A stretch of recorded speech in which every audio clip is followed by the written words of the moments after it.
It is my pleasure to introduce our next performer. And this is a passion of my own heart, poetry. I've been writing poetry since I've been writing words. I started writing sentences and they turned into the poems. And our next performer is Husnaa Hashim.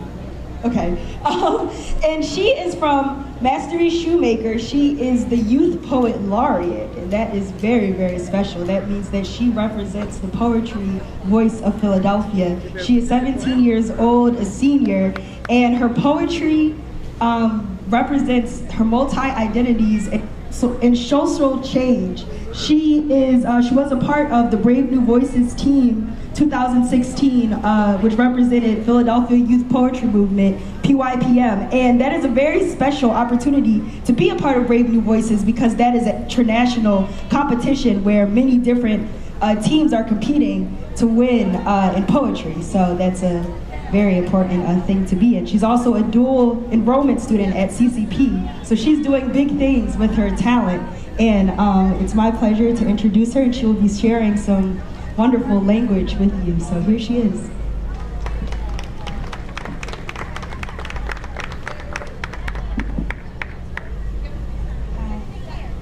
Can you hear me? No? Can you hear me?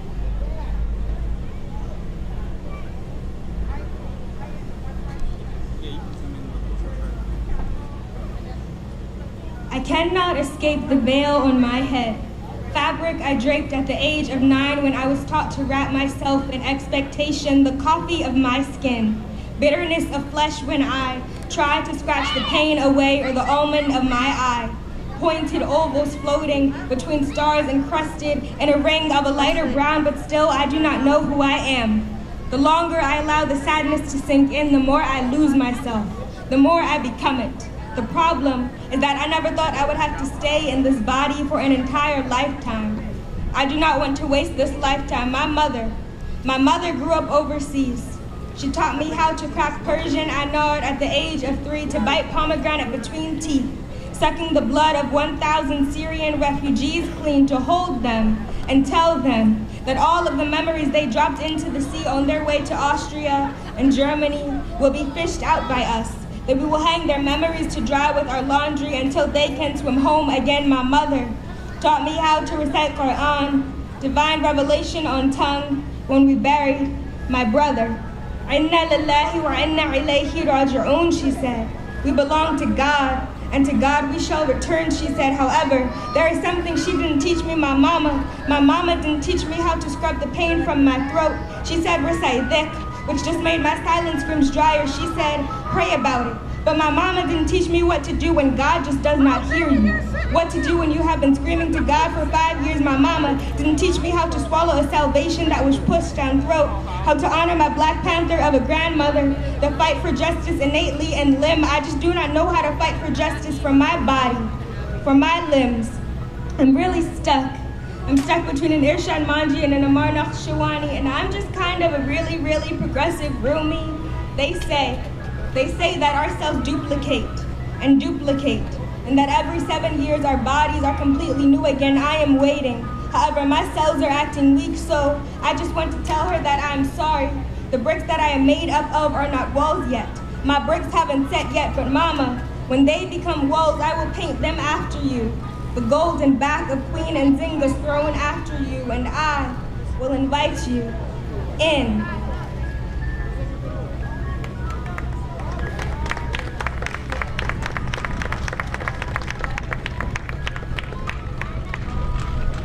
It is mid-morning, a third-floor classroom. No sunlight can break through the blinds because they are always drawn. We are learning about China and AP World History. Nausea is overtaking my body. I sit in my seat, my hand raising shakily, cringing, as my teacher casually mentions female infanticide, female genocide, deliberate death, the premature shattering of beauty. I wanted to explain their pain to my class in the Quran. وَإِذَا الْمَوْعُودَةُ سُئِلَتْ بِأَيِّ ذَنْبٍ قُتِلَتْ. And when the female infant buried alive is asked, upon what sin was she killed for? Upon what sin was she killed for? Why does God have to ask why she was killed? Why do the gates of heaven have to ask why she was killed? Why was she killed? Why is no one crying for her? Traditional feminism is important, but it is also important to recognize intersectionality, the fact that the juncture of all inevitable and cultural categorization shapes an oppression, the fact that our identity shapes systemic inequality. I am an intersectional feminist, because not only do women make less money than men, but black women make less money than white women, and Latina women make less money than black women, and society has eaten away at our stomachs, dissolving women. Termite on lumber towards women, and the Chibok girl is still missing, and the Chinese girl is still missing, and the Indian girl is still missing, and the questioning girl is still missing, and the Muslim girl is still missing, and the questioning Muslim girl is still missing. This earth won't cry for her, but the blinds have opened now, so I slowly lower my shaking hand. My stomach regurgitates prayers for tomorrow, hoping that the clouds floating outside the windows will cry for her. Hoping that the clouds will not discriminate against her. I was taught that each drop of rain is the doing of a single angel. I do not use umbrellas anymore. Instead, I swim in the rain. Raindrops are the tears of missing girls. They are heartbeats. They are wind chime. They are pre-Hurricane Jaquan. Missing girls have become angels and are crying their prayers back to this earth. We must envelop them in open arms. Let them know that it is okay if the explosive sky feels lonely sometimes, because we appreciate who they have become. We have learned to stop drowning their bodies. Less mortar and pestle to flesh. No more ashes to be carried into the oceans. We have decided to stop sprinkling their ashes onto the pools of their tears.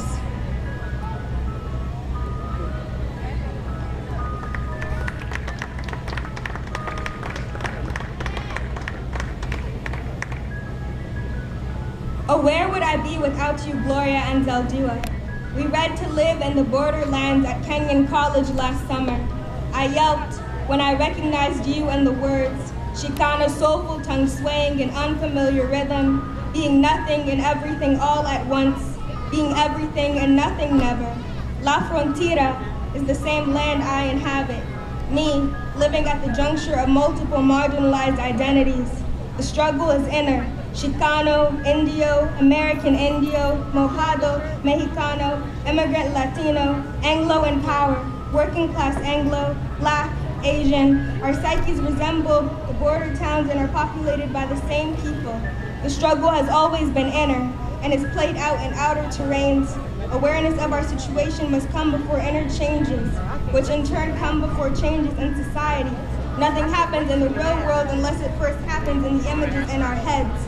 I hope the indigenous blood in my veins can relate to you in some way. I wonder, why is the colonizer teaching me your tongue? Senorita T's Spanish class on the second floor of my high school is so lackluster these days. Ours rolling with the intensity of frictional concrete. No rolling, just stiffness. Tia asked me mama if my Spanish teacher is Latina. My mama said no. I feel uncomfortable in Spanish class. The artificial lightness of Senorita's accent reminds me of Kool-Aid, not azure, but blue crayon caught in a crossfire of honoring what is only yours to claim. Who is to say that robbing a people of its language is less violent than war? I'm not sure it is robbing, although this Spanish, this is war. I do not seek comfort and passive apology. We need so much more than any comfort. You taught me this. When Chico called Trump wants to build pared now, separating me from you, I wonder if the business of Mexicano aguacate farming will turn to smuggling. Testicular pears of the earth carried across desert. We cannot grow them here. And thinking of this, I remember the praises of a dozen Afro-Latinx Muslim schoolgirls, how they love Allah just as I do. I love arepas toasted in butter with smelly cheese in between the circles of corn flour dough. Whilst in Buenaventura, Colombia, we caught rainwater in buckets, boiled it into bath, and swam through the salt on Sundays. La Playa is where the earth meets the sea, and I know that their merging means more than elemental merging. Feliz Navidad bellowed all throughout El Centro Comercial, where I got my first brown-skinned doll in a pale-skin frame. On Dia de las Velitas, we commemorated Hazrat Maryam, the Virgin Mary. Candles melted into sidewalk in front of tiny houses. I ran my 8-year-old fingers through the fire, ran down the dark streets in laughter with mis amigas. Arroz con leche was more than dessert. It was breakfast, made of rice from last night's dinner. Maybe lackluster Spanish is okay, Maybe I can read your poetry to find the truth. Chicano soulful tongue swaying in newly familiar rhythm. Bust down la pared to remember your contributions and care for this country. Los chicos may laugh, but really, who knows? So until then, though we tremble before uncertain futures, may we meet illness, death, and adversity with strength. May we dance in the face of our fears.